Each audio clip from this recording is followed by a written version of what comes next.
बिस्मिल्लाहिर्रहमानिर्रहीम अस्सलाम वालेकुम dear students. Simple past tense की जो फार्मूलाज वाली वीडियो है और जिसमें मैंने पैटर्न समझाया था कि किस किस तरीके से पैटर्न रेडी होगा फिक्रे का, वो हम क्लियर कर चुके हैं। ये प्रैक्टिस वीडियो है, तो प्रैक्टिस वीडियो में आप लोग को वेलकम करती हूँ और उम्मीद करती हूँ कि आप लोग को सब कुछ अच्छी तरीके से समझ में आ जाए। तो ये जनाब, ये मैंने सबसे पहले एक फ़िक्रा लिख लिया है जो कि है वो स्कूल गया। ठीक है, पहचान क्या है? या। वो स्कूल गया था, पहचान क्या है? या था। वो स्कूल जाता था, पहचान क्या है? ता था। और वो स्कूल जाया करता था। ठीक है, फ़िक्रे हैं हमारे पास 1 2 3 4 और चारों की इंग्लिश क्या है? He went to school. He went to school इन चारों फ़िक्रों के लिए बिल्कुल परफ़ेक्ट है, बिल्कुल ठीक है। एक ही मतलब है चारों का, तो इस ही वेंट टू स्कूल चारों फ़िक्रों के लिए है। लेकिन यहाँ पर जाया करता था, यहाँ पर सिचुएशन थोड़ी-सी चेंज हो जाती है जब ये क्या कर रहा है? आदतन कर रहा है। यानी कि आदतन कर रहा है, रूटीन में कर रहा है इसको वो, इस काम को। तो आदतन जब किसी काम को किया जाता है तो वहाँ पर अगर हम लोग फ़िक्रे में लगाते हैं यूज़्ड टू, तो वो फ़िक्रा भी बिल्कुल ठीक होता है। इसके लिए वैसे ये वाला फ़िक्रा जो है, जो सेंटेंस हमने बनाया है इंग्लिश में, ये भी बिल्कुल ठीक है। लेकिन अगर हम इसी सेंटेंस में यूज़्ड टू ऐड करते हैं तो ये भी बिल्कुल ठीक है। और ये ज़्यादा ऑथेंटिक है, पावरफुल है जाया करता था के लिए, कि आदतन एक काम किया जा रहा है या रूटीन से किया जा रहा है, तो he used to go to school, तो वो जाया करता था। वरना दोनों ही फ़िक्रे ठीक हैं। ये थोड़ा-सा मैंने क्लियर कर दिया आप लोगों के लिए। आगे आप लोग देख लीजिए, मैंने यहाँ पर जो उर्दू में जुमले हैं वो लिख दिए हैं और उम्मीद करती हूँ कि आप लोग मेरे जो पिछली वीडियो है वो देख चुके होंगे, और अगर आप देख चुके हैं तो आप प्रैक्टिस करने के लिए इन फ़िक्रों को खुद करने के लिए बिल्कुल रेडी होंगे। तो आप लोग खुद करने की कोशिश कीजिए। अगर आप कर लेते हैं तो वेल एंड गुड, और अगर आप नहीं कर पाते हैं तो इसी वीडियो में मैं एंड पर इनको खुद इंग्लिश में ट्रांसलेट करूँगी, ताकि आप लोग अगर आपने किए हैं तो अपने जो किए हुए फ़िक्रे हैं या सेंटेंसेस हैं उनको आप चेक कर लीजिए। अगर वो ठीक हैं तो वेल एंड गुड, अगर नहीं ठीक हैं तो मज़ीद कोशिश कीजिए और मज़ीद मेहनत कीजिए। उसने चाय पी थी, इसकी आपने इंग्लिश करनी है। तुमने उस लड़की के गाल पर थप्पड़ मारे थे, तो थप्पड़ की इंग्लिश होगी स्लैप्ड, ठीक है ना? स्लैप होगी, वो मैंने सेकंड फॉर्म बोल दी क्योंकि पास्ट में आ रहा है ना। तो ये आप लोगों ने खुद करना है कि स्लैप अगर आपको पता है तो आपने कौन सी फॉर्म लगानी है, क्योंकि मैं आप लोगों को बता चुकी हूँ कि पैटर्न क्या बनेगा और किस तरीके से हमने कौन सी फॉर्म लगाकर ट्रांसलेशन करनी है। अली और अहमद कॉलेज जाया करते थे।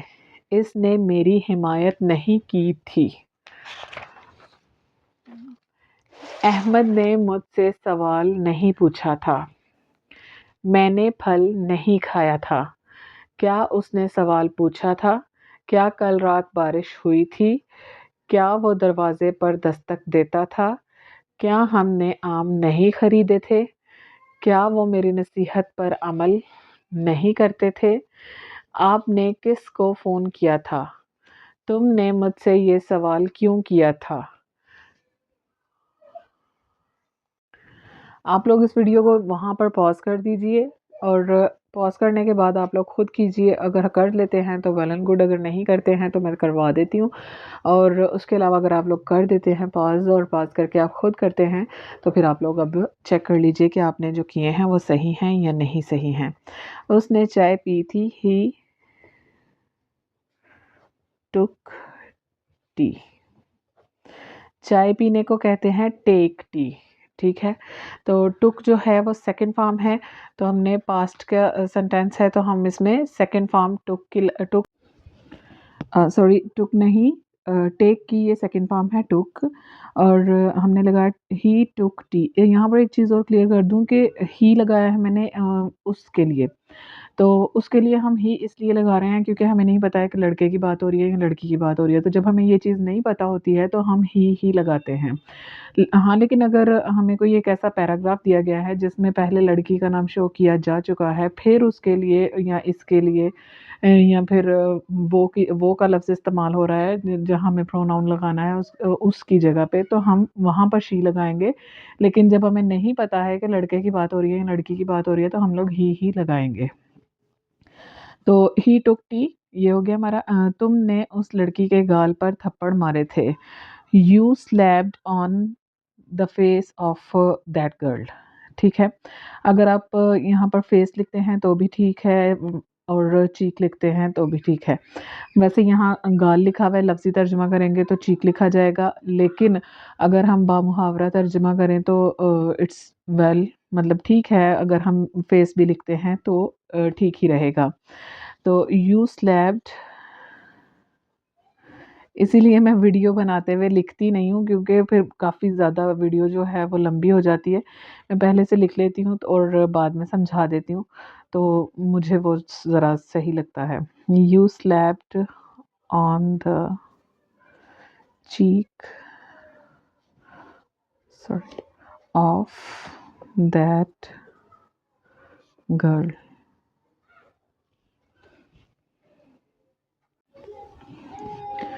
जी, तो मैंने लिख लिए हैं, वो इस तरह वीडियो बहुत ही लंबी हो जानी थी, इसलिए मैंने सारे लिख लिए हैं। आपको समझा देती हूँ। अली और अहमद कॉलेज जाया करते थे। Ali and Ahmed used to go to college. तो जाया करते थे, आदतन करते थे, इसलिए यूज्ड टू आया है। तो यूज्ड में सेकंड फॉर्म यूज़ हो गई, तो इसलिए हमने यहाँ पर गो लिखा है, फर्स्ट फॉर्म लिखी है गो की। इसने मेरी हिमायत नहीं की थी। ही डिड नॉट सपोर्ट मी।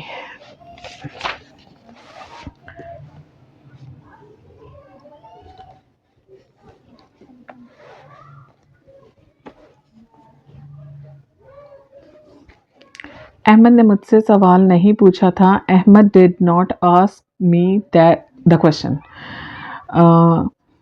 मैंने फल नहीं खाया था। I did not ate the fruit.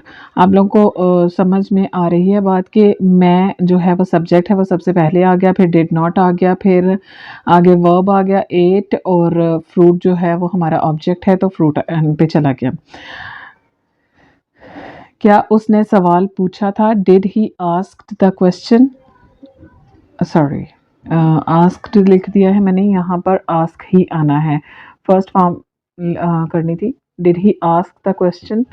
क्या कल रात बारिश हुई थी? Did it rain yesterday? देखिए, मैं अक्सर आप लोगों से कहती हूँ कि फ़िक्रे के एंड में क्या आना है, एक्सटेंशन। जब मैं सेंटेंस करवा सॉरी वो verb, I am extremely sorry, जब मैं टेंसेस करवा रही होती हूँ तो तब मैं बताती हूँ कि जो फ़िक्रा है उसके एंड पर, जो सेंटेंस है उसके एंड पर आनी है एक्सटेंशन। तो ये चीज़ होती है हमारी एक्सटेंशन। एक्सटेंशन वो है जो ना वर्ब है, ना ही ऑब्जेक्ट है, ना ही वो सब्जेक्ट है, वो एक एक्स्ट्रा चीज़ है। तो ये है हमारी एक्स्ट्रा चीज़ जो हमारी सबसे एंड पे आएगी। तो डिड इट रेन येस्टरडे, क्या कल बारिश हुई थी? और I am so sorry, yesternight लिखना था, ठीक है, क्योंकि कल रात की बात हो रही है, तो येस्टर नाइट आना था यहाँ पर। तो इस तरह की गलतियाँ अक्सर हो जाती है, उनको क्रॉस चेक कर लीजिए कि कर लिया कीजिए अपने पेपर में भी, कि हम लोग जब कर रहे हों तो ज़ाहिर सी बात है, हम एक फ़्लो में लिख रहे होते हैं, तो वो एक गलती कहीं न कहीं हो जाती है, आप उसको लाज़मी दोबारा चेक कर लीजिएगा। क्या वो दरवाजे पर दस्तक देता था? Did he knock at the door? क्या हमने आम नहीं खरीदे थे? Did we not buy the mangoes? क्या वो मेरी नसीहत पर अमल नहीं करते थे? Does they not act upon my advice? क्या आपने किसको फ़ोन किया था? Whom did you call? तुमने मुझसे ये सवाल क्यों किया था? Why did you ask me this question? तो ये हो गई हमारी प्रैक्टिस वीडियो। हमारा जो सिंपल पास्ट टेंस था वो यहाँ तक क्लियर हो गया है। इसके बाद हमारे एक्टिव वॉइस के, पैसिव वॉइस के बहुत से हमारे जो हैं वीडियोस अभी आनी हैं, तो आप लोग प्लीज़ उसको चेक कीजिएगा। ये वाली जो है वो वीडियो यहाँ तक ही है। तो अगर आप लोग को वीडियो अच्छी लगे तो आप लोग इसको लाइक कीजिएगा और चैनल को सब्सक्राइब कीजिएगा। बहुत शुक्रिया। अल्लाह हाफ़िज़।